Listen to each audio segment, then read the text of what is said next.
هغه درې خبرې چې د جنسي اړیکې په وخت کې خپلې مېرمنې ته ونه کړئ. سلام، ستړي مشئ، زموږ احساس انفو ته پخیر راغلی.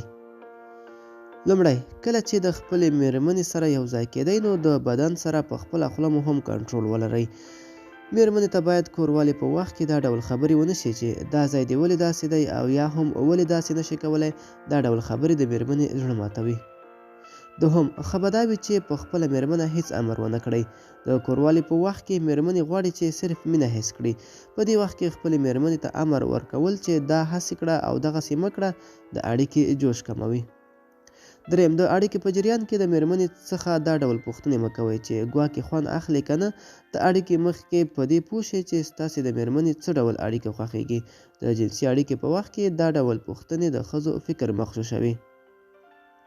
ملګرو، دا به زموږ چمتو شوې ویډیو. د لا ښکلو ویډیوګانو لپاره زموږ احساس انفو سره اوسئ. تر بلې ویډیو ښې چارې.